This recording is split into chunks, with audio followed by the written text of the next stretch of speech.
Got a fantastic crowd down here at Gamescom 2014. They've enjoyed a wonderful game, wonderful day and games of Counter-Strike. 3 down, 1 to go. For those of you that have missed the action, this is how the bracket has panned out. Perhaps not the way you thought your stickers might have been in the right place. I think maybe a few of you have lost out on the games right now. But LDLC going through in Game 3. A little earlier on, we saw Fnatic and Team Dignitas make their way through to the semi-final. Time now to turn our attention to the last game of the evening, and boy, what a game it is. Ladies and gentlemen, please welcome to the stage the last remaining American team at ESL 1 Cologne, Cloud9.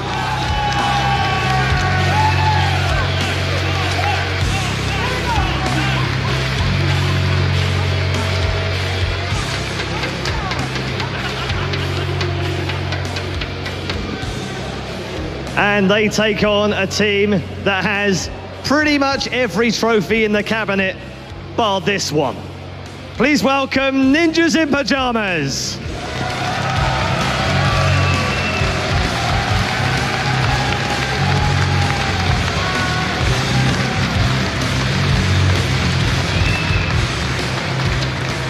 It's time to head over to our analysis desk as the players get themselves set up for our last quarterfinal of the evening. I'm thrilled to say that we have a very special guest on that desk.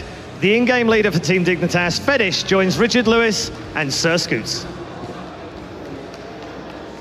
Thank you, Red Eye. He stole my thunder. I wanted to be the one to be so excited and welcome you to our desk, Fetish. Thank you very much for being here, and obviously congratulations on your win today against Epsilon. We've got plenty of time as the players are still setting up, so let's just talk a little about your day so far. Let's talk about that match a little bit. How did you guys feel going into it, and obviously how did you feel coming out of it? And any key points? Yeah, obviously you won it, but even out of wins, there's rounds you learn things on, there's mistakes you look to correct. And like we had some video of you in between every map, and you were definitely the drill sergeant guy, like even after a win, like keeping them very focused, not getting super excited. So kind of walk us through that mentality. Well, we have faced a lot of mental issues in the team. Like we have thrown a lot of stupid rounds, and at Gfinity, we struggled to come back against Virtus Pro. We kind of found ourselves down in the slump, and we couldn't really get back into the game after losing on Cash, I think it was. So we've been working a lot on that, and we keep talking about that special thing, because even if we lose rounds, we did that against C9 as well. We lost after both pistols, which we should have won the anti-eco rounds. We lost both of them, and we still did 16-14, and we kind of still threw the rounds away. So still being able to get back into the game and just get like, this is just like practice. Don't get like stage fright or don't think about it. Just play your normal game. So that's pretty much what we just keep on like telling each other. Gotcha. Now we had C9's roster up. Let's bring that up real quick if we can, because obviously you played these guys. They did upset you 16-14 on Mirage, but obviously barn burner of a game. It certainly was not a blowout, and that maybe have been more of a game that in your guys' mind were mistakes you made that caused the loss versus them just dominating. So talk us through, like, come on, bring the roster back up one more time, please. I want Fetish to actually chat me through these players and his thoughts on them. Well, I don't know Shroud that much, and he didn't perform greatly against us. But I think I've played against Sean a few times. They're all pretty good. They're all pretty, like, when we played against them, it felt like it's an aiming team. It's not really, they're not evolved around the strategies. It felt like we could predict them, but they aim, like, they're really good at aiming. And Hiko kind of showed that in that sick round everyone has already seen. So I don't know if there's anything special to say about the team. Like, yeah, he's a great AWPer, but I don't think he's like the greatest, but he fills in greatly for the team. And I've known Sean AWPs as well sometimes. Yep. Yeah. Or scouts. Yeah, or scouts. Yeah. Yeah, sorry. That was crazy. All right, well, while we have the rosters up, let's go ahead and pull up Ninjas in Pajamas and let's walk them through them. There we go. Thoughts on these guys? Well, I think that Fiflan has been playing really great at this event. His AWPing has been really good. He's showed that he could play just on par with the FX show, which is like one of the best AWPers right now. I'm impressed by this guy. He takes so much hate, and I think he's a great player. And I don't think that people are right when they say that he's the fault they're like not doing great. Obviously you got Forrest and you got GetRight, both like amazing. GetRight has had bad stats, but they still went through, so yeah, who cares about stats? And Fiflan, Freiburg has been playing really well, and I don't know about Sist. I think he played really well as well on Overpass. I'm not quite sure. Yeah, and speaking of what they've played so far, so in this tournament, you know, NiP beat Wolf, our friends from India, on Dust 2, and then they played the 2 new maps. They played Epsilon on Cobblestone, lost that map, and then they played Hellraisers to get out of group on Overpass and beat them. On the other side, C9 has been much more, you know, standard. They played Dust 2, beat Titan in overtime, and then, you know, very close match with you on Mirage. So we got one team that has played both those new maps, and one team that's kind of played more the standard maps. Yeah, I don't think we should read much into that. I don't know what C9 has played. Most teams come into this tournament only playing one of them, because you know you've got to save out all the time, you can just ban. And I don't think, okay, maybe NiP is going to go for Cobblestone again. I don't hope they do so, because they look terrible on it. Especially compared to Epsilon, they just looked as a team that had much better control over the map and knew exactly what they were going to do. And NiP kind of got killed in the back, and it looked like their communication was off. It didn't look like a team that played that map a lot. And actually, Richard, I know you got some stuff to say. I'm going to cut you off. We're going to go right into the map veto, so let's talk about that when we get to the maps. Well, let's go ahead and look at that veto.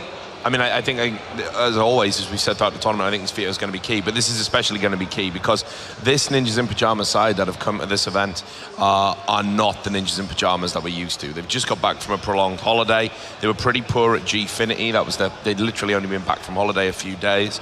And they've lost 9 of the last 16 maps, which if I was to tell you that's the best team in the world, I don't think you'd believe me. Now, the maps that they're going to look to try and play on, I've said this a few times about them, they don't want to play Dust 2. They literally don't want to play Dust 2. I spoke to Fiflaren at Gfinity, he says we're so weak on that right now. I don't know if you've played them on Dust 2 recently. Here we go. I think they're pretty good on Dust 2, actually. Yeah, I mean, that's what they're saying. They have no confidence in playing that map at all. And the results kind of bear that out. They did beat London Conspiracy at Gfinity, but they actually lost to Fnatic, they lost to Epsilon. I hope they're going to ban Nuke now. Yeah, so we got a Mirage ban. So, And I think NiP should definitely go for Nuke. I would love to see them on Nuke. But then they're going to start on the T side. But you were saying... Nuke? Yeah, exactly. Yeah, you were saying you think they're the best team on Nuke apart from you guys. Yeah, we always... what you're going to watch in this game, you have to watch how Forest, especially, and I think it exists now. Back in the days, there was Fiflon, but how they take the yard area with just 2 guys and very simple smokes. I'm going to be really impressed with Cloud9 if they can do anything about that, because we can't. They are such a force. So Nuke and Dust 2 is our second map. Waiting to see the sides here. I think that's a very solid pick from Cloud9. I think they've done the homework there. That's a map they can win against NiP right now. I think this pick definitely favors NiP. And then our tiebreaker. Cobblestone for the win, possibly. Oh my. And then Cloud9 has picked CT side if they get that far in the sense of 3 maps. Woo! Oh, dude, this is tough now. I honestly think those maps there, I don't think they're the maps NiP, like, you know, are going to be happy about. You already said Cobble. I wouldn't expect them to win on that in particular, and I don't think they can necessarily dominate on Dust 2. I think that's going to be the deciding map of the whole thing. I think you're absolutely right. I think they'll win Nuke, but I think if Cloud9 win Dust 2, I think they'll go on and win the game. Yeah, and again, the Cobblestone loss they had against Epsilon, it was a 6-16, yep. And Vendetta had some conversations with Get Right about it, and they have practiced that map, but what they said is the reason Epsilon kind of beat them up bad is Epsilon did nothing like anyone else they scrimmed against, so they were prepared for a certain kind of play style, and they got hit with something out of left field. That's definitely the problem with these 2 new maps, and the problem with these 2 maps being here. There's no meta game here, so one team ends up looking like noobs because they don't know what they do because the other team just had a better read on them. And yep. Yeah, these maps shouldn't be here. So. Yeah, and again, I've asked everyone that question. So, like, your thoughts on the 2 new maps? No fluff, you know, in that sense. Well, we only played one of them, and we will run through both of them, and they look okay and everything. But do they play? That's the big question. Do they play, and do they work in competitive play? And I think that this event shows clearly that they don't. You don't just implement them instantly and just hope they run through it. Because it doesn't work like that. Like Overpass, there's massive flaws on that map still. It's so hard to fake on A, and you saw that in the Virtus Pro game against Fnatic. Because if you go towards A and you want to make a rotation to B, if you're on the left side of the map, you don't run to B because you can't get there in time. So the maps needs to be fixed a bit. All right, so let's talk about that first one. So it's going to be Nuke with C9 starting on technically the favorite side, CT, but we've also seen It's depending on what day of the week it is, you know, it's a T-sided map. You've got to say, though, that NiP are going to control this. There's no doubt. This is a map that they can play in their sleep. Before Henrik and his boys stepped it up, I think everyone would tell you that NiP were the dominant force on Nuke. I don't know how you did it and kind of took it to the next level where you are the undisputed kings. But, I mean, you even said you took that crown from NiP yourselves. Well, I would say it the other way around, because it's nice and everything that everybody calls us the kings of Nuke because we beat Titan because we started on CT, but that's not the true story. Whenever we play against NiP, we always get our ass whooped, because you're going to have to watch this. GetRight is going to stand behind the door and he's going to spray it a few times, and he's probably going to get a few kills because he knows exactly where he's going to spray it. And then two guys are going to go yard, and Forrest, if he's on form, he's just impossible to play against. The amount of times I've gotten one-shots by him on silo is just, I hate him. All right, well, there you have it. We could have another upset in the making here, or, you know, the rankings could hold true. We're going to find out right now. This time at our desk, we've got Anders, and Steel is back joining us. So Anders and Steel, take it away. Thank you very much, Scott, and welcome back, ladies and gentlemen, to the Caster's Desk. We are at the ESL 1 Cologne 2014 tournament, and we have an absolutely brilliant... It's the last quarterfinals here, Steel. It is going to be Cloud9 and NiP. I think this might be the highlight of the day, don't you think? It might be. I mean, this is the last American hope out there, and this is NiP, the arguably best team in the world. So it's going to be best team in the world, but also a team that's been struggling a little bit in the past. Actually, I would say even struggling a fair bit. I think the core problems in NiP extend a little bit beyond just having a few bad tournaments. It feels like some of their key players aren't functioning exactly like they should. It could be that, but I mean, they did take the vacation, they did have the break, and they have had mixed results. But when it comes down to it, it's a major, and they're always going to put in everything they've got to make sure that they're... I mean, they've made the finals in the last two majors. They faced off against NiP, or sorry, against Cloud9, which was the old Complexity roster, in the last major, and they knocked them out in the quarterfinals as well. So, I mean, these two teams, going back in history, NiP's usually got the better of them. That is what it feels like at ESCA land. That was without Shroud in the lineup. Complexity did win, but you know, that's always a little bit different. We're gonna go into the game right here. It will be NiP starting on the terrorist side of Nuke, and it's gonna be Cloud9, the North American team, starting on the counter-terrorist side. Obviously, the much more favored side here on this map. Your prediction for this one, it's NiP that picked it. It's NiP's map. This is their best map. They are starting terrorist side. I think they could close it out. Definitely maybe something around a 16-12 scoreline. 16-12. That's actually fairly close. That's within range where Cloud9 could do it if they get just a few more rounds than they should, maybe. Shroud going to be moving up here and does spot a lot of people. He needs back up quick. He's being shot from every which angle, and Freiburg almost going down. Shroud going to get a second chance. Hiko falling back, and there's the opening. Headshots from Shroud raining in. How is he still alive? Finally, they take him down, but he took two people with him, leaving them in a 2-on-3 as Forrest and GetRight are the two people left here. GetRight, I think he's the one to watch. If NiP want to win this, it is on him alone, I believe. It's going to be Forrest to take out Semphis, and now it's a 1-on-2 for Sean Gaz here. Oh, and how does he even... They got a lot of time here. He's walking in with the USPS, and he's thinking he's spot the face of one. Forrest is going to survive for another day. So Sean looking to reposition himself. NiP can do whatever they like in this position. Sean takes the peek once again, doesn't actually connect with the bullets, and they're gonna, instead of just going downstairs and planting, they're gonna wrap around to try and kill him. They want to make a first round. No bomb plant, just brutal murder here, and Sean goes down. GetRight will pick up the kill, and that is a very good start. Great patience there by NiP. I mean, they got it into... They were at a disadvantage. They were playing like 2v4, GetRight got a kill, Force got a kill, and they brought it all the way into 2 versus 1. Instead of just kind of rushing up the ladder, getting into the bomb site and going head on, they took their time. They had 40 seconds up on the clock.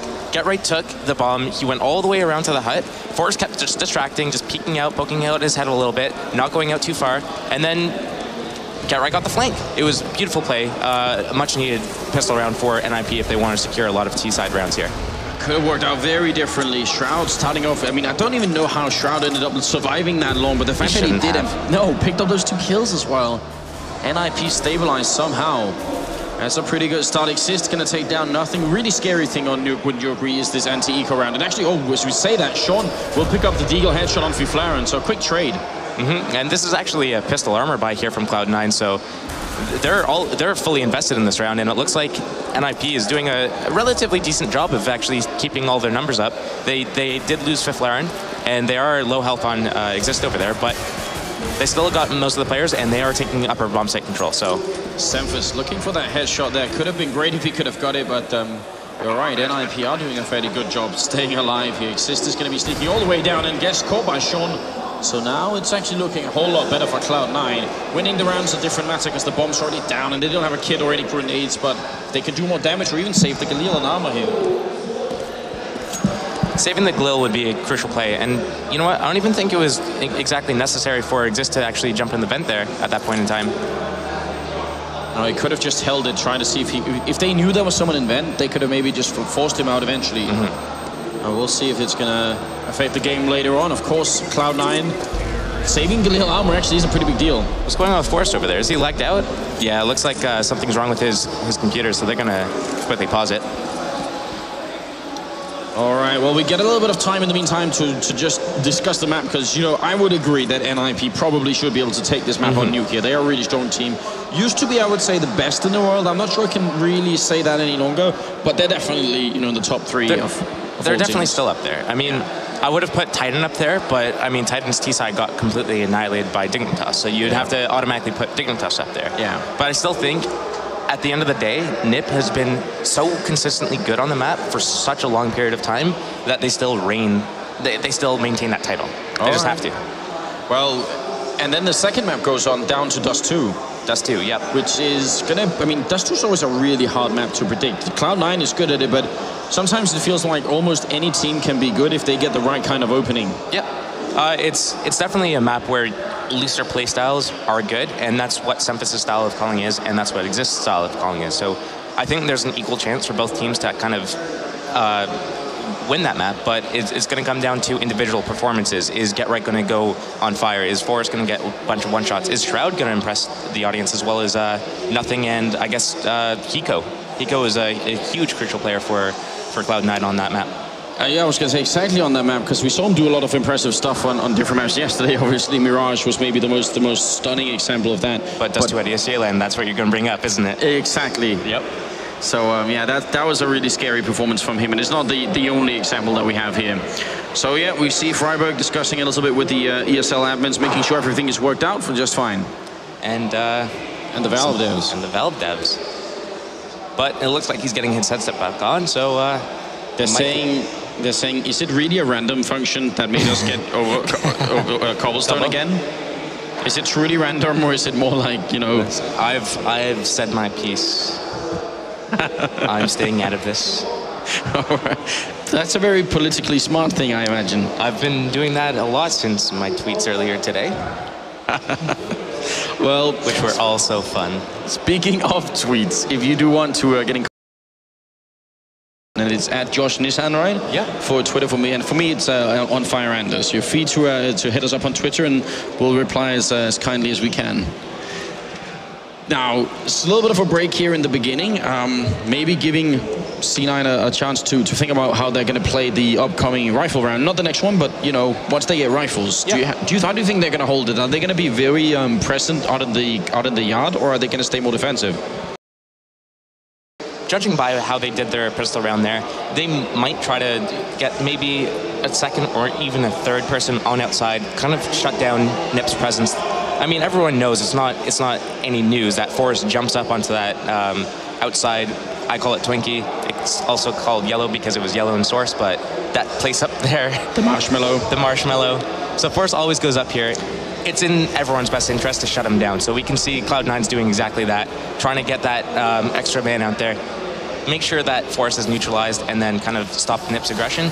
So, I mean, we're going to still have to wait for the gun round. Cloud9, I mean, obviously it's 2-0 at the moment. How did they buy from us on Sean?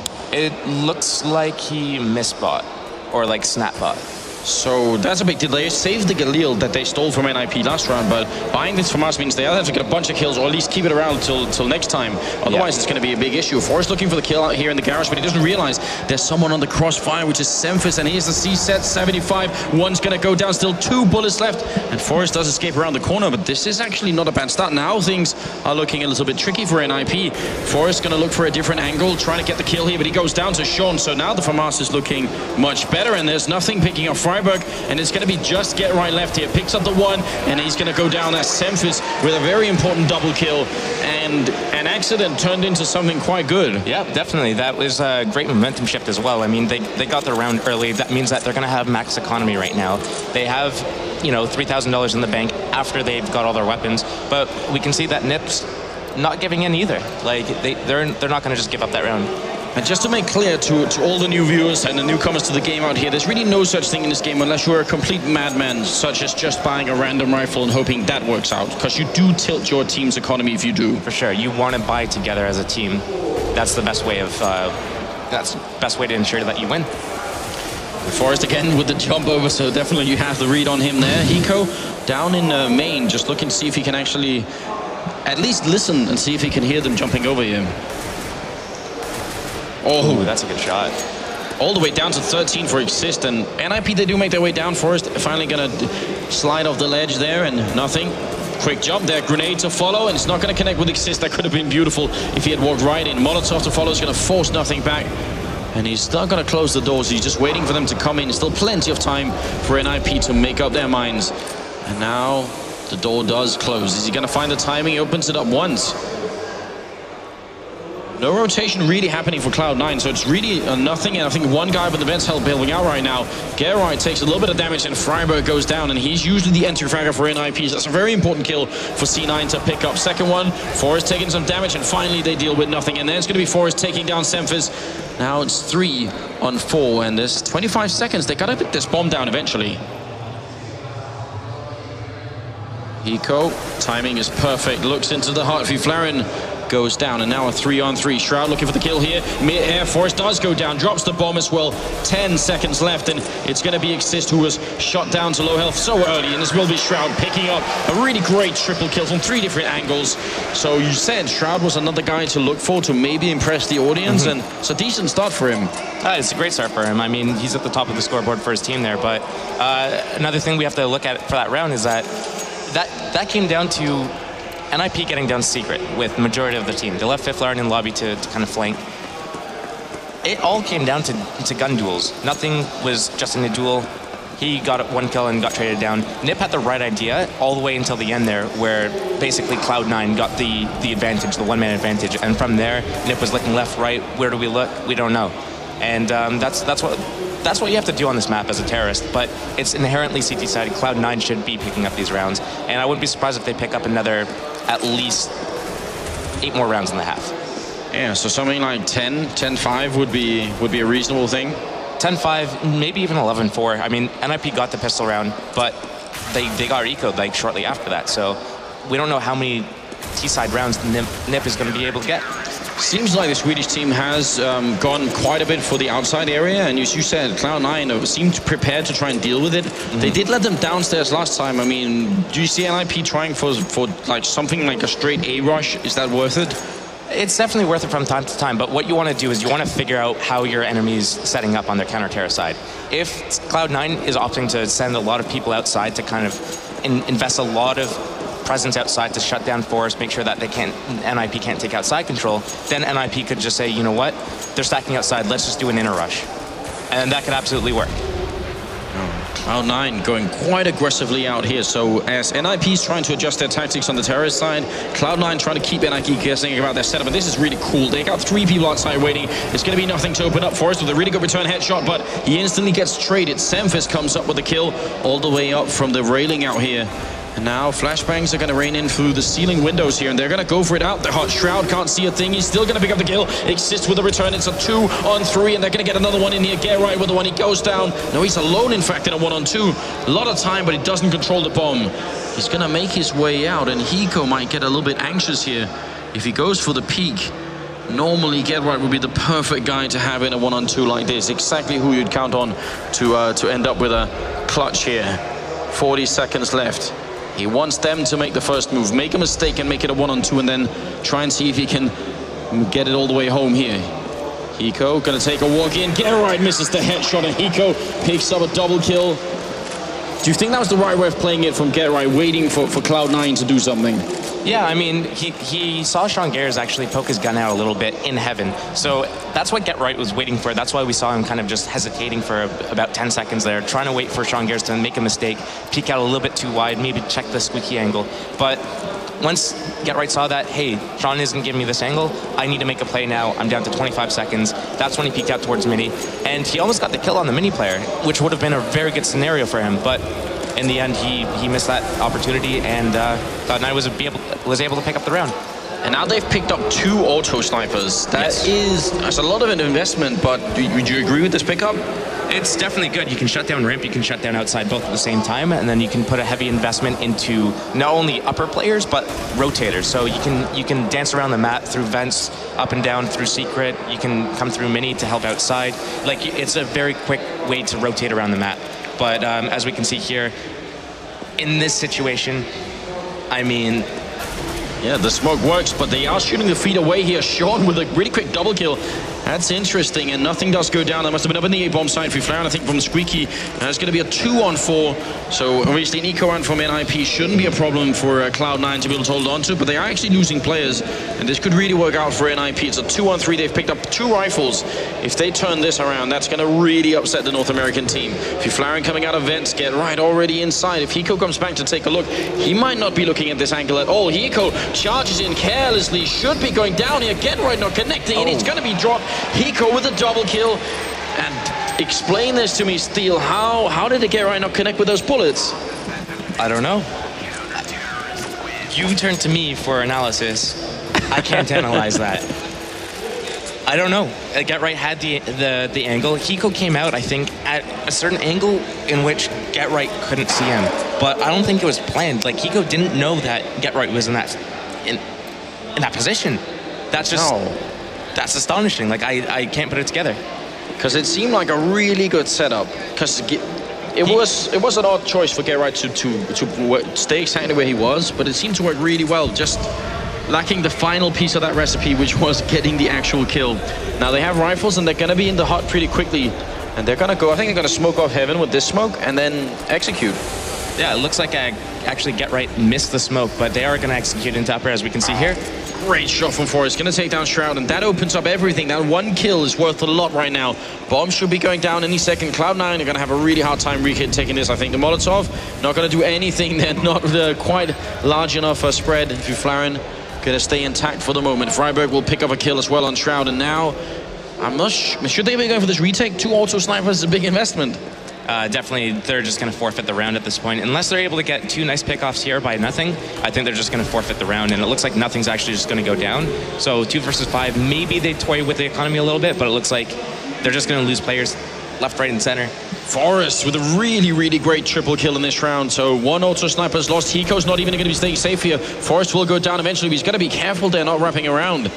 Bomb's going to explode any second. Hiko runs right in and does take down Freiburg. Is he going to get the last one? No!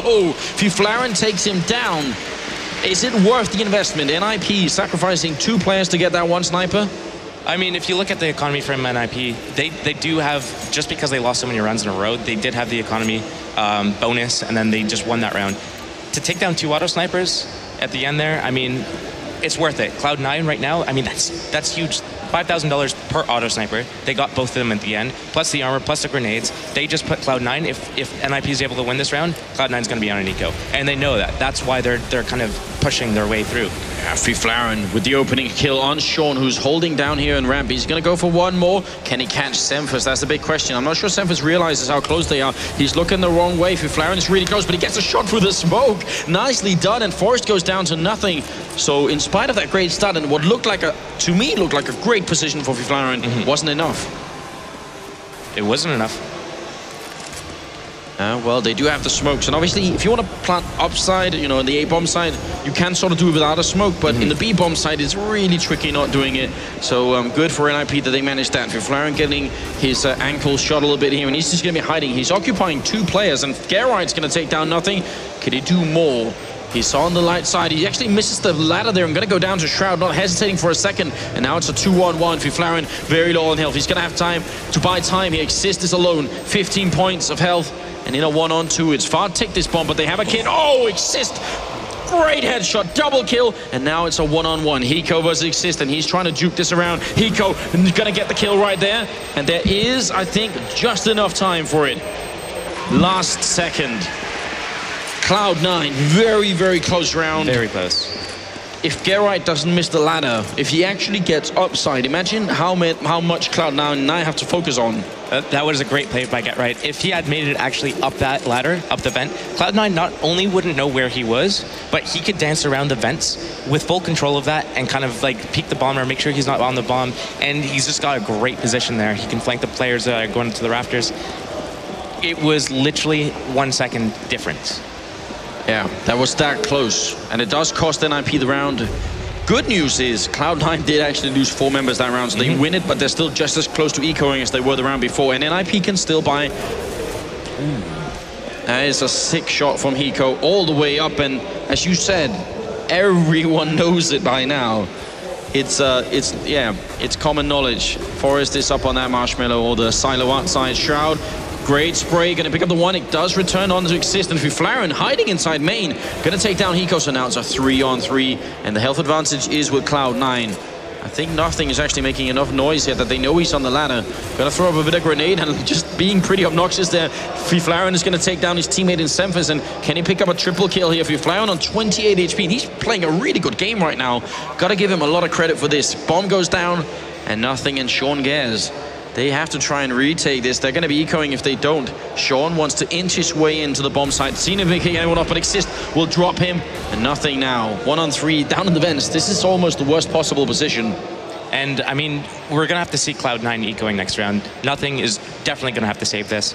And the reason why NiP is able to pick up this round is because they are going upper, and Cloud9 is heavily investing players on outside to just take down Forest. Gerrite's able to take down nothing there, and that means that Cloud9's, they're not going to have any money.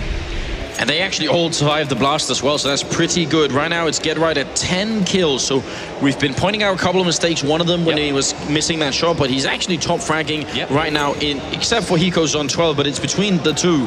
6-4, and you said, you know, 5 rounds might be all right for NiP on this first half. Right now, they're at 4. Yeah, it's looking very, very good for them at this point. And I wouldn't be surprised if they're able to pick up a 5th here, but we do see the investment from Cloud9 here. I don't want to give anything away, but we might see... It's too tough to tell how this round's going to pan out. We do see the players playing on upper this time, and that's where NiP's been going the last few rounds, where they're able to actually pick up the 3rd and 4th round. And a couple of Molotovs as well being picked up here from NiP. Fiflaren shot for the smoke, going to take down Sean. That's a good start for NiP. And they just threw a Molotov at... Oh, that's a spam through the... Yes, it is. Right through the door into main.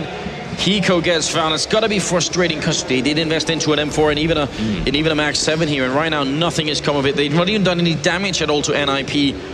We'll see, can they find at least a couple of kills here, preferably even steal an AK. They need some sort of return on the investment they just had. Otherwise, NiP could actually tie the score. They could make it 6-6 right now.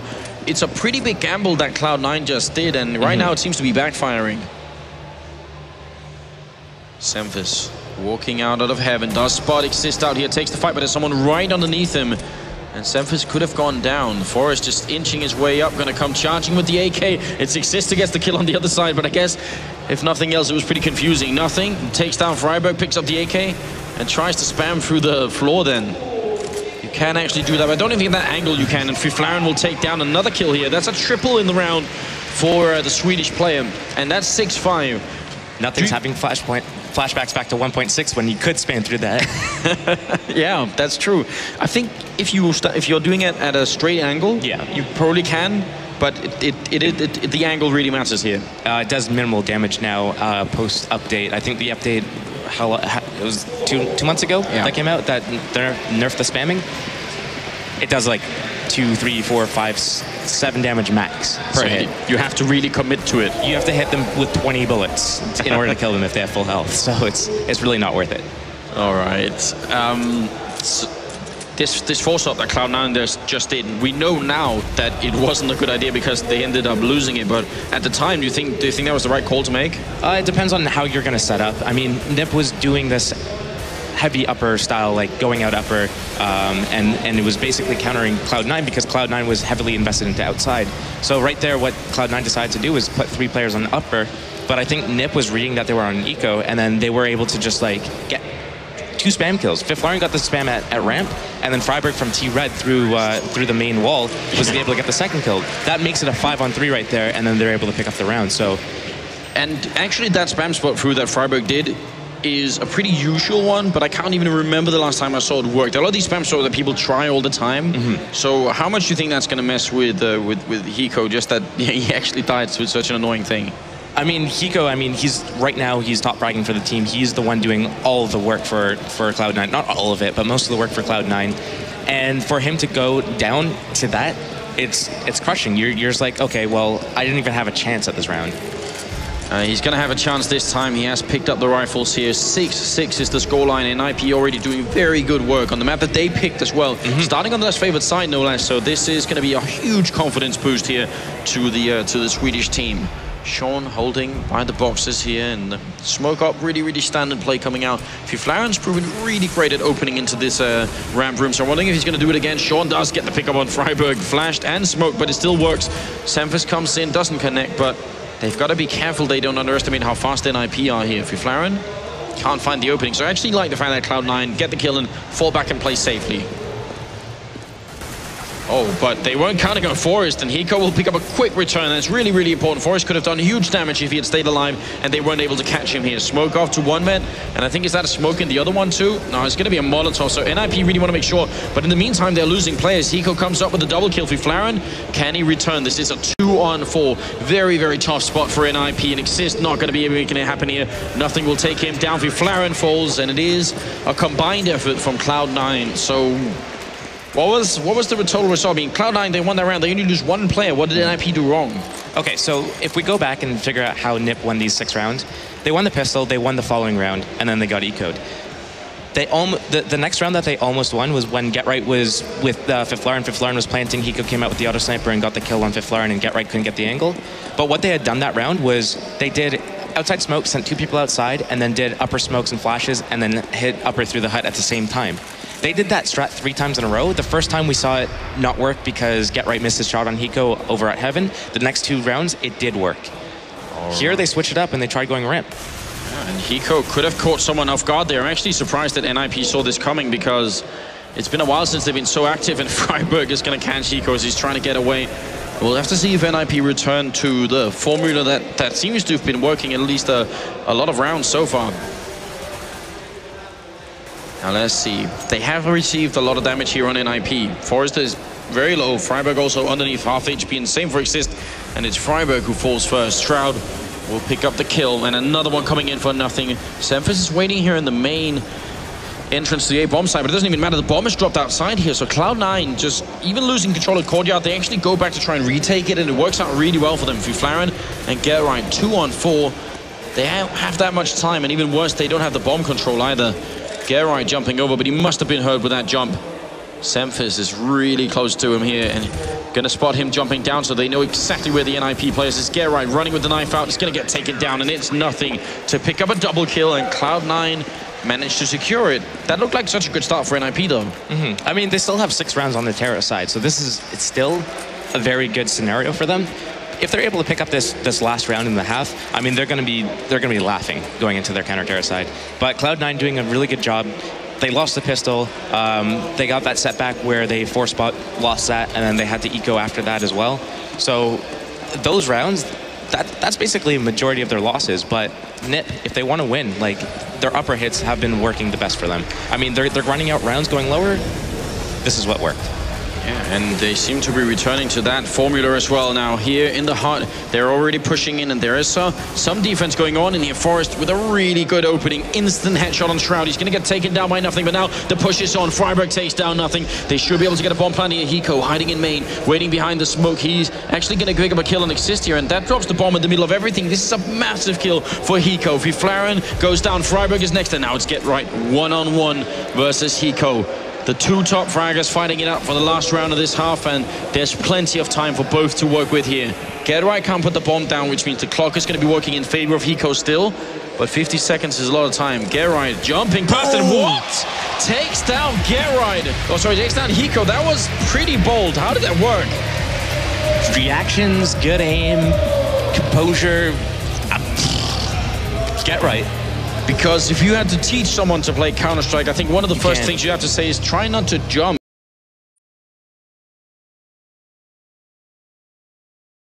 Actually, Get Right thought that Hiko was going to go around to locker room or something, or not actually be holding the angle into Squeaky. And then Get Right tried to jump. I would imagine he tried to get the bomb, jump down the vents, and then plant lower. But as soon as he made that jump across, he spotted Hiko at the corner of his eye, the corner of his screen, and it just flicked over to him and took that battle. And there we do have Get Right there, and we noticed he had this new haircut. I'm sort of wondering if he got up this morning and said to himself, today's the day that I'm gonna bring myself out of this slump that I've been in. Because we've read interviews as well from him, and he's been sort of acknowledging himself that actually I haven't been playing as well as I should. I'm one of the reasons why we've been not doing so well. And now, well, on this first half, he was doing really well. I'm wondering if we can take a listen in on Cloud9 just for a moment to see what they're saying while we do have this halftime. I say, maybe we do. Sean gets a smoke and a flash.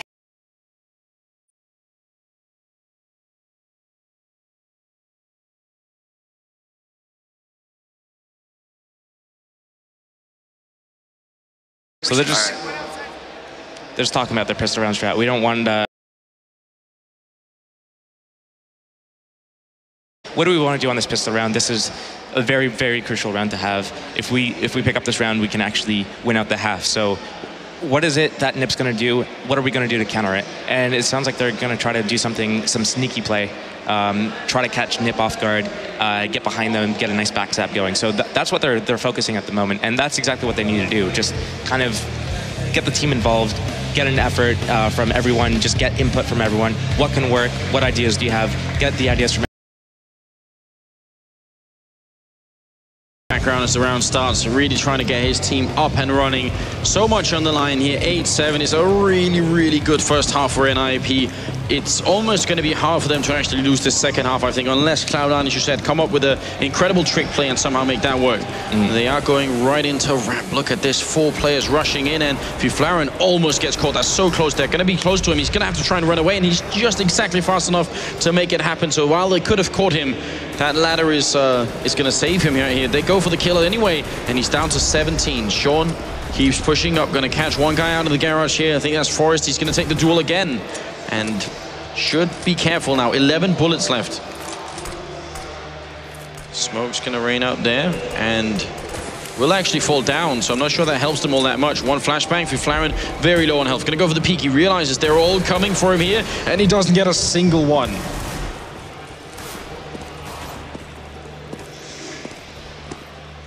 Now Freiburg down towards the vents. That's a really nice headshot. Can he pick up another one here? He does before he finally gets taken down, but Shroud with 2 in return. Tries to jump down as he's almost getting backstabbed here by Get Right, who did pick up nothing now. A 1-on-2. And Get Right flashing in once. The bomb goes down, so that's the first victory for Cloud9. They get the $800 bonus, but they want more than that. They want everything. Get Right waiting for them to peek up here. Sean gonna come in here. He's very low on health. I'd actually want him to stay out of this fight. Just don't peek Get Right, because that could be dangerous. 7 bullets, now 5 bullets left. He's gonna run out and go down. Shroud picks up the triple kill. Very, very important round coming in here, and Shroud has really been hitting some great rounds so far. Yeah, he's definitely keeping his composure. This is his first actual international stage, one of his first actual LAN events in general. And he's definitely keeping his head cool. He's not freaking out during the clutch situations, especially against Get Right. But we saw Cloud9 actually talking about that strat. I think what they wanted to do was throw the smoke where it would land on the rafter. They would get up into heaven and then wait, and then with like flashbangs coming through the top. But the smoke missed. They went up to heaven anyways, and they ended up winning the round regardless. But it looks like NiP is just going to be on an eco here, and Cloud9 knows this, so Cloud9 is just going to take this really slow, make sure that they can get into very good positions, but Get Right's in a great position. I've actually died to Get Right in this position, and I was just blown away that it even exists. I had no idea. And we'll have to see if Cloud9 have figured it out. Can't give anything away here, but it is definitely doesn't look like he's aiming anywhere near at the moment. 9-7. We're in the 17th round. If you're just joining us, this is only the first map of this quarterfinals, and it's a very important one. And Sean doesn't realize either. Does that make you feel a little bit happy at least? It does. It is such an annoying angle. But you know what? After this event, no one's going to be able to use that angle anymore because everyone's just going to be cleared Get Right spot. Oh, wait a minute. Freiburg gets caught with a grenade out, gets taken down by nothing, and they're instantly downstairs. Shroud will pick up Exist, and Cloud9, instead of slowing down, they actually just decide to put some speed on it, not get picked off one at a time by NiP, but really just pressure on. And I think sometimes that can be the right move, because if you slow down too much, you might end up losing even more players. Forest goes down. Gerai still has that stolen Galil that he took from Sean, and actually a defuse kit as well in a flashbang. So it would be great time to get an defuse in if it was possible. Friflaren very low on health, and Gerai not really attempting it. Best choice here? Doing what they're doing right now, just backing off slowly. Keep that Galil, Get Right. I mean, that's a huge investment right there. That's exactly what they want to do. Well, we'll have to find out if it's going to be working out. Friflaren still has armor, so there's still money. I mean, if you look at the actual inventory here, there's $4,250 on NiP combined, so it's definitely worth saving, something they can use later on. One of the worst things that can happen on this CT side is if you end up ecoing too much, and that's exactly what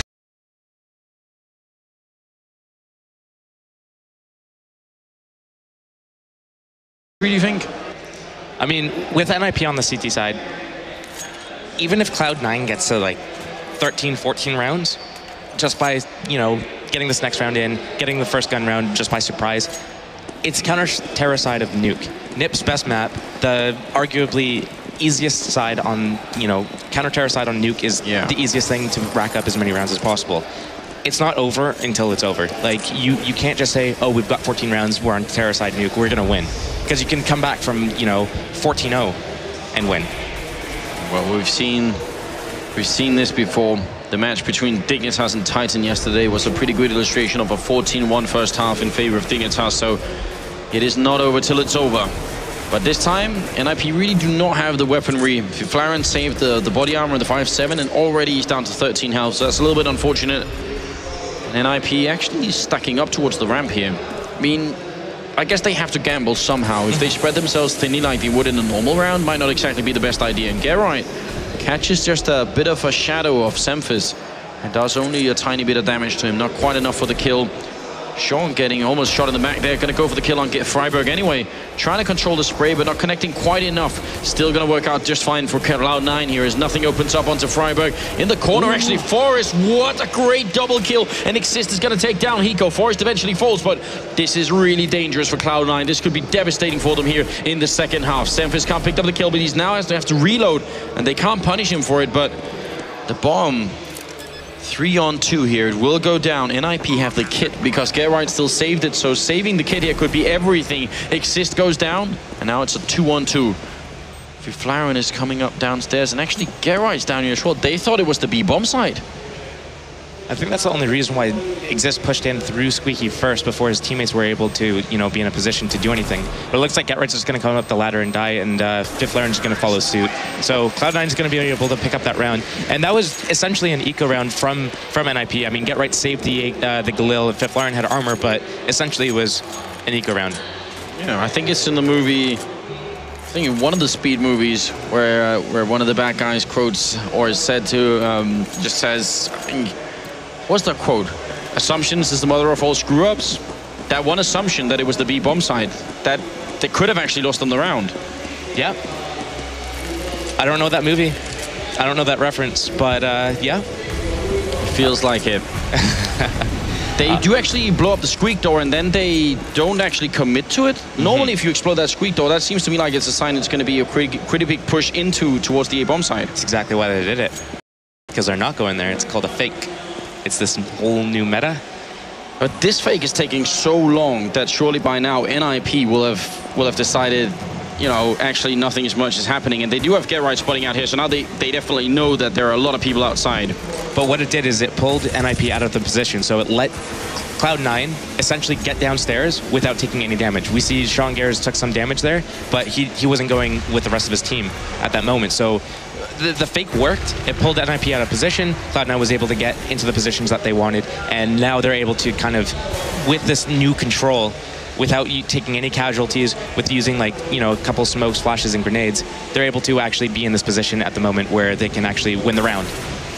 And they get all the way up to this position, so this is why we need you here, Steel, to figure these things out. Get Right goes down, and he's been playing so well in this map, so that has to be considered a pretty big opening here for Cloud9. And down in the bomb side, there's still some people holding on here. Can they finish this round? Look at the time left. 16 seconds. They open up. Freiburg inside holding. He's going to pick up 2 kills. Forrest with the 1. Can they finally come home? They will get it done. The spray from Semphis, a double kill. It looked very, very close. Leaving it to just 15 seconds is a huge risk. It is a huge risk. I mean, if I don't know. Honestly, Forrest and Freiburg there kept the team in the round. They got the 3 kills, just snap, snap, snap, right there. If they hadn't got those kills, they were done for anyways. So I think Cloud9, they were destined to win that round. They got the perfect fake off. They got the outside control. They got the boost onto Heaven, all by 45 seconds. That was great control. You can hit mini split. You can come up through Heaven. You have full control of outside, and you can just collapse on the upper bomb site. So, I mean, Cloud9 outbrained them in that scenario. And it hits NiP exactly when they needed to start winning rounds, to collect some sort of economy, to boost their confidence, and to actually win on the map that they picked here, to try and see if they could do it. What would be your idea going into the next round for NiP? How do you try and secure yourself a round? Honestly, just playing default, they've only played that 1 gun round. On that round, Cloud9 did a fake outside, fake upper, fake inner, and then they walked outside. They didn't throw any smokes, they just walked across outside. So NiP, they haven't actually seen anything from Cloud9. They just have to play their game and hope that it works out for them. Oh, picks up the AK, goes for the spray, and can't connect with it. That could have been a really sick combo from Get Right. He does get up the first kill on Shroud. It might not be quite enough, so we'll see if NiP are just going to go back to their standard style after this round when they do pick up rifles, hopefully. Not sure what their economy is actually like, but I think they should be able to force it up here in the next round. They don't seem to be a team that's very much favoring going for the AWP style on this map, which some teams do on the CT side. But could be an auto sniper if they get enough money, I think. Well, we have to wait and see who's playing where. Like, if Flaren's playing ramp, you could put ramp, an op-out ramp, but Get Right normally plays outside, and Get Right will just play really random angles, kind of just try to catch one of the members of Cloud9 off guard. Played from, we call the green mile spot, it's the old back stairs. Yeah. We call that like Get Right spot, because he's always there. He's always just in a place or a position outside where you're not really expecting him, and then he gets a kill on you, and then he's able to get away magically. I don't know how. So that could be inside the big garage, the big warehouse, by the pipe. It could be behind the sandbags. It could be behind CT Red. It could be old green mile. It could be Heaven. It could be CT spawn boxes. It could be locker room. And I actually remember having this conversation, or a very similar one, with Sean Gares, where he said to me, look, the problem is, even if he doesn't kill anyone from your team, you're still not spending so much time just being slightly paranoid that he is out there somewhere, and actually finding him and killing him is much harder. So it works in a multitude of ways, just having to deal with this issue. It's just spotting him is half the battle. Yeah. Well, right now, he is in a new spot outside once again here by the garage, and yeah, keep switching it up. He's just got to take these off angles, and that's exactly what he's doing. And Cloud9's actually taking quite a little bit of time here, actually clearing out all the positions slowly but surely. They haven't used any smokes or flashes yet, and Forrest is actually picking up the op. He went aggressive on the catwalk, and this is what I really enjoy about operators is you get a kill from one position, and instead of just keeping that same position, you go somewhere else. And Cloud9 is going to be guessing, is he still outside? Is he going to be ramp? Is he going to be in the vents? We see Kenny S from Titan going in the vents a lot. It's very true. And while they're guessing, the clock is running down. Seems like they are going to try and focus on the HUD here. Grenade rains in, does only a little bit of damage, but NiP with the opening kill. This is exactly the time to get back into it. Semphis setting up with a smoke, actually not from an angle that I recognize. I'm wondering where this is going to land. Can't spot it just yet. 28 seconds, 27. They're really, really cutting it close. This is almost some Na'Vi-style terrorist play, but they get the opening anyway, and it's going to be Exist to drop down with a really quick double kill. Bomb still in control here. They do have it into... No, actually, it's all the way outside. What's going on? Sean goes down, and Exist picks up the kill and then gets a little bit of assistance. How did the bomb get that far away? Your guess is as good as mine. It was a great play by NiP. What they did is they got the entry kill outside, and then they basically had two people watching the hut exit.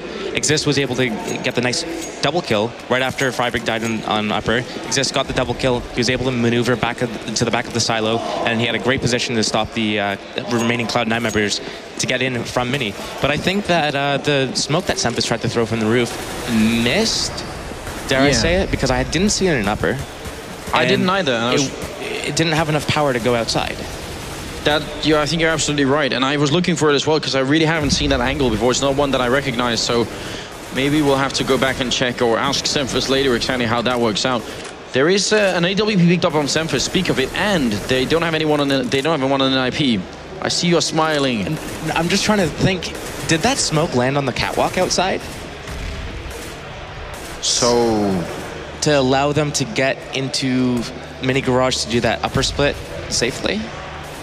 That would make sense. If that's what it is, then Cloud9 have really been doing some homework here. That would be actually very impressive if that's... We're going to have to go back and check the demo to make absolutely sure we know what's happening here. Good Molotov here is going to zone out the through. Some of them have to wait on the other side. And I'm really worried about the time that they're putting into this here. 35 seconds is just not a lot, and it's going to come back to bite them, I think. They have to start winning rounds. So once again here, NiP are slowly but surely building up an economy. And as you said, it's not over till it's over here on Nuke. Not once you're on the CT side. Downstairs, Flower will pick up a kill. He's going to go down to nothing. 20 seconds left. If this bomb gets stopped even once here, that could be the end of the round almost. And Forest has the door opened. They need a smoke, and they have one to get the defuse, or to get the bomb down here. But can they actually commit to it? Almost nothing has gone down. 8 seconds. Where's that bomb plan? There it is. And Hiko and Semphis pick up kills. Forest up in the window, going to come through with the kill on nothing. And Get Right will help out. Semphis goes down. It's a 2-on-2. The bomb only just freshly planted. So they need to get in here, get it into a 1-on-2, and then see if they can retake it. NiP losing the round would actually be a disaster. That would be really close. And Shroud picks up a stunning headshot. Now it's Forest walking in, picks up one. He's already got the double. He's looking for the triple. Jumps, and Shroud takes him down just when it matters the most. That's when they make it work. Let's try and see if we can listen to Cloud9 here. That's good. They've got to be excited.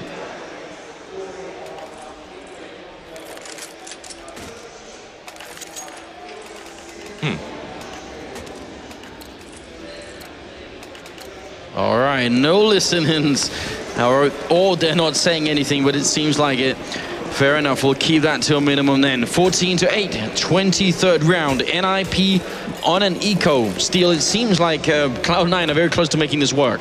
Yep, they are. This is not what I predicted. It's not what I thought at all. Actually, that round got really close. If a Flaren got a second kill on that position, or even if Get Right was able to get a kill on Shroud there at the back of the silo, Shroud did a really good job. He got both those last 2 kills. He was able to keep his composure. He didn't peek out too wide. He didn't overextend at all. So he was able to do a very good job of actually clutching that round. Sean outside here, looking for the headshot on somebody. Going to be walking down in towards Secret, and NiP, without winning an eco round right here, they're going to be fighting for 7 rounds in a row to extend to overtime, basically. It's quite a lot of pressure on them, considering that this was their map pick. It's not like they can't win Dust 2, because they definitely can. Yeah. But it does stack the odds against them quite heavily. Yeah. Eco with the one spray down and Exist with a quick return onto him, so that's something. But is it going to be quite enough? Get Right walking around, and they will take down Flaren in that hot. So 2-on-4. Bomb is about to be planted as well, and Get Right will pick off nothing. And Exist has picked up an AK. Now would be the time to get one of those magical NiP type clutches where they just pull it home, but it's not going to happen. Shroud and Sean Gaz make sure the round is safe, and it will be 15 map point for the North American Cloud9 team. I just saw Shroud crack a smile there, actually. He's getting happy. He's on match point with NiP on Nuke. NiP's best map. I'd be happy. Yeah, but Shroud is really, an uncanny character in that sense. He's very cool. He's very, you don't really see that many emotions from him. So it's very interesting to see that he's actually cracking a smile. It's cool. It's good to see. Sign of things to come, perhaps. Maybe that smile is going to turn into a little bit more if they can end up actually defeating what's probably one of the absolute best teams in the world. 24 rounds in here on the first map in the quarterfinals, and the Swedes are looking not very good right now. It's not over till it's over, so we'll give them the benefit of the doubt here. 3 FAMASs, 2 M4s is what they have, and a single defuse kit. Forest looking for another bit of an odd angle maybe, but they are actually going to smoke up here, a flash down. Looked like that was a smoke to Volutory. Gerrit gets taken out, so they accomplish something that's normally not very easy, as we've been talking about. And they're inching their way forward, and NiP looks to be a little bit anxious. They're moving around a lot, trying to adjust to this. Semfis takes down Freiburg on top of the hot roof, and 3 on 5. This might just be it. Forest with the kill on Sean Gares. Cloud9 moving up. They're looking for the kill. They're looking for the next map already. Fiflaren and Forest 2 on 4. No bomb plan yet, but it's going to happen in a split second. Hiko and Semfis make it work, and look at that. The Cloud9 team instantly up. Hugs all around. Definitely time to celebrate if you are the North American team here. That's more than just a victory on Nuke. That's actually a pretty decisive victory. That is a decisive victory. They started on the CT side, but NiP, they got so many rounds. They got such a good lead going into their counter-terror side. But, I mean, starting from the pistol round that Cloud9 got, into the following eco rounds, into the first gun round, they really set the pace. They never let NiP basically get a handle of the situation at all. No, there was a few rounds on the second half that NiP really could have done something with, and it would have been some of those rifles rounds they had in the beginning, and you know, as we picked up on at the time, one fake from Cloud9 actually gave them a whole lot. Yep. What we have to keep in mind is the next round the next gun round that they won, where they ended up going lower and they killed Fiflaren in that light spot.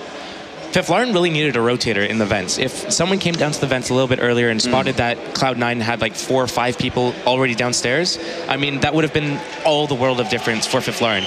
Even just putting a little bit of pressure in from the vents, maybe throwing a flashbang, but just basically making sure that Cloud9's not staring at Fiflaren and clearing that angle out, maybe Fiflaren's able to pick up 2 kills, 3 kills just from being in that position. Yeah, but not that time. And it works out the other way.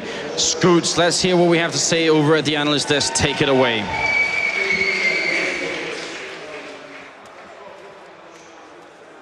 Wow. I mean, wow. Don't want to jinx it. I learned my lesson a long time ago not to wave the North American flag too quickly or brightly, because it always works out. It always works out badly. But incredibly impressive. And again, especially after the first side, 7 rounds is A-okay, right? Yeah, that's a comeback. Yeah, but that second side, you know, C9 takes the pistol, and NiP gets 1 round as CT. I know, like, we're all like, what do you say, right? Like, don't you start wigging out on us. If you haven't got the answers. Let's pull the stats up. Let's see how the stats looked out right off the bat here. But again, impressive first map by C9, no doubt. Well, yeah, and it's interesting as well about people's perceptions, because I saw Gerrit actually come in for some criticism during the course of that game, which I thought was very strange. But you can see that he was top of the frag charts there. Fiflaren at the bottom, not reflective of his performance overall in this tournament. But ultimately, Hiko was just on fire, and I thought you highlighted earlier at the start of the game that Shroud didn't really impress you. I thought he massively stepped it up in this game.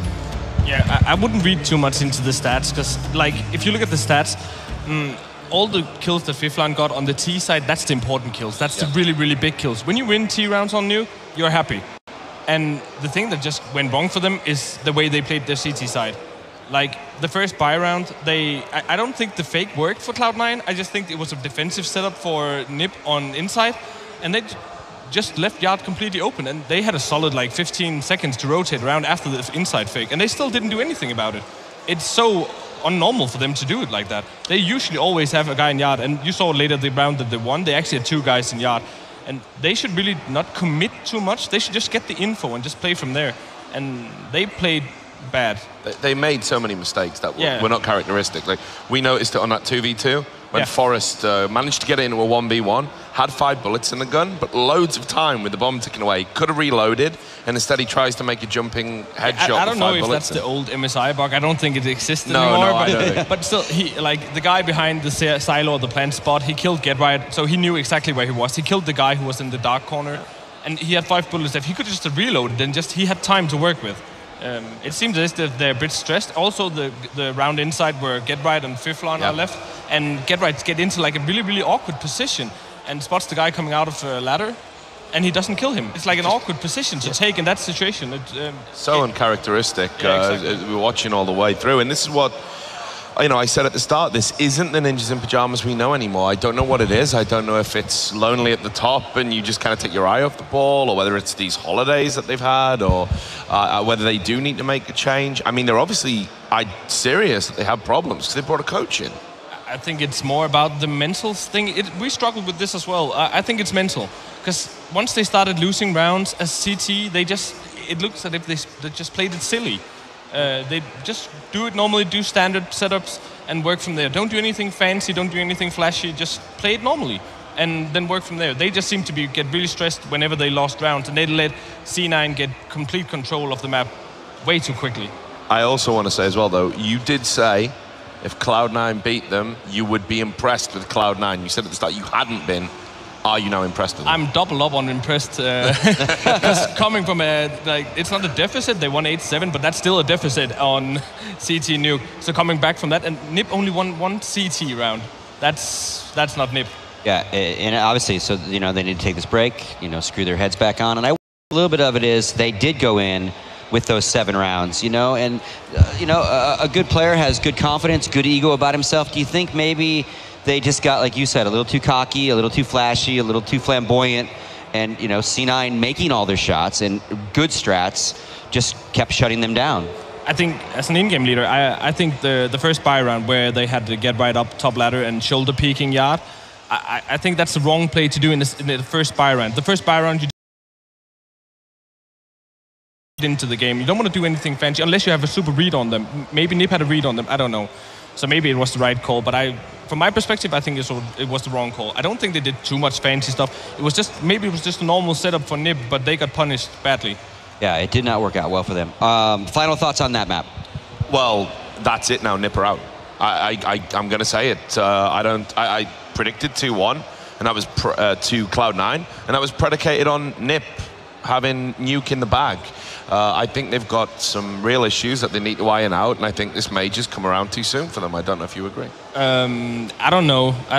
Like, everyone says that these two is going to be Cloud9's map, and everyone said that this was going to be NiP's map. I think it's going to be the other way around now. I think we're going to see a NiP comeback, and then everything is up for on the last map. What I'm looking forward to on Dust 2 is how many times are C9 going to let Fiflon get entries on short with the AWP. Because he's really good at that position with the AWP as CT, so it's funny to see, or it's going to be interesting to see if C9 knows that and how they're going to cope with that. Yeah, and they both played Dust 2, again, 16-7 for NiP over Wolf in the groups. And on Dust 2 is where they, in overtime, upset Titan. Yeah. So they both played it. Obviously, great success in C9's mind on an upset of Titan.